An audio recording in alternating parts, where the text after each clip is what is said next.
But I also, like John, sort of have the appetizer part of the meal for this afternoon. And I think not only do I have a smaller sort of bite to give you, but I have, you know, when you go to the party and the appetizer is that weird gooey thing? Well, this is the weird gooey part.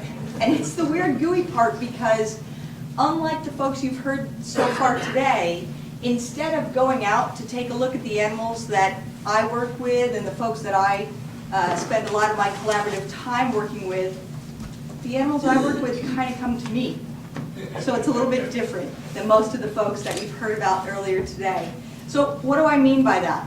Because it's clear that all of us have a lot of collaborative efforts. And I'm part of a couple of very big teams that investigate topics associated with health and stranding of marine mammals. So let's take a look at the stranding folks. Now, you may not be familiar. It is. This is a map of California, and what we've got here is all the stranding response centers. How many people knew there were that many stranding response centers in California?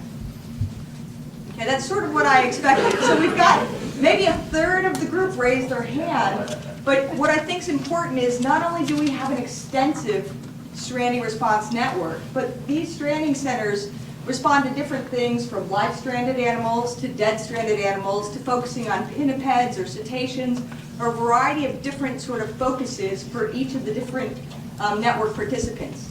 The point of this is so that you understand that there are a lot of different network participants doing a lot of different work, and it may not be animals that you're familiar with or researchers that you've even interacted with before. When we talked about the purpose of this meeting is for folks to realize what resources are available, I think it's really important to understand that the stranding network is not only extensive, but has a lot of access to animals that may be valuable to researchers for a variety of different reasons. Now, when I say a variety of different reasons, what do I mean? You know, Judy said, you've got a dead dolphin. How valuable is that? Well, if we're looking at contaminants, it could be tremendously valuable. If we're looking at population assessments and it's a species that is somewhere out of its normal distribution, that may be important. So I can't tell you which particular animals are going to be important, but I can tell you that there's an extensive network that you really should become familiar with because there's a lot of resource there that I think is at this point somewhat underutilized. Now, as you've already figured out, through the SeaWorld affiliation, I don't just work with wild animals. We also have a captive collection. Now, I'm the first to admit that the point of the captive collection is this is an entertainment-focused collection, and the point of it, from my perspective, is to give people exposure and an association with marine mammals that they wouldn't get just sitting at home watching nature. But that doesn't mean that we don't have a lot to learn from these animals, and I would actually argue, especially with the folks I've worked with here in collaboration, that see how valuable they are? People are calling in. These are very valuable animals. These animals are a huge scientific resource. Now, they're not laboratory animals. That's not the point of this collection.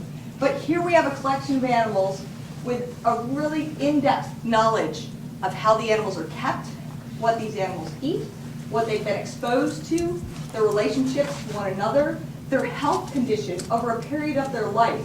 And really, we have unprecedented access to biological information. We do a lot of work with the folks at Scripps, and it's not uncommon for people to call me up and say, hey, I want to tag a whale and evaluate its heart rate. Can you help me with my tag development? Well, it's hard to do tag development if you're putting it onto wild animals, but if we've got animals where tag development is simple, by putting the tag on an animal that we have easily in a controlled setting, you can see how valuable that is to sort of development of new technologies. So I'm not saying, hey, come down to SeaWorld, we'll experiment on Shamu. Okay, that's not on the table. But what's important is we do have a resource that has proved very valuable for a lot of researchers in Southern California, and that I think has been able to provide a lot of valuable information that we couldn't gain otherwise from our wildlife population. Now, what sort of things do we investigate with these populations of stranded animals or the captive collections? And from a veterinarian standpoint, it is, of course, disease investigations that we want to look at. But when we're looking at diseases in particular animals, we use these animals as sort of ambassadors of different sort of areas of focus. So one of the things we look at are diseases of the environment. And along this topic, I'd probably include things like intoxicants, like Gina's going to talk about, marine biotoxins, and the impacts of human interaction. So this is a stranded California sea lion pup here, and I don't think you have to have ever seen a California sea lion before to know that he's got a pretty significant line entanglement. We see line entanglements, everything from incidental entanglements. This guy, once he's unentangled, will do quite well, to animals that have gill nets that essentially cause strangulation or rupture of the delicate vessels of the necks of these animals and subsequent death. So line entanglements can go from incidental to fatal in these animals.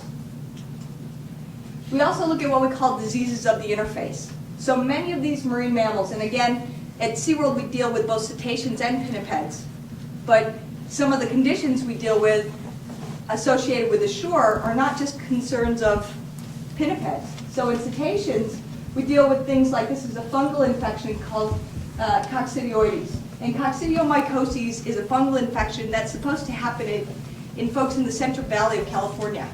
Right? And I see Carrie Donnell and Michelle sort of conversing over there because I know that both of them have had dolphins with this infection. And we've seen this in SeaWorld as well. So we see conditions that are actually a product of organisms or agents that are either carried by the wind or carried via runoff. And if you've heard about sea otters in California, you certainly have heard about protozoal diseases, things like toxoplasma. That's been a runoff problem. These organisms become, they're sequestered within the invertebrates, and then when the otters eat them, the otters become infected. So there's a lot of interplay between what's happening on the land and what's happening on the sea. And by looking at the individual animals and in studying the impacts on their health, we can actually see how those interactions are impacting these populations.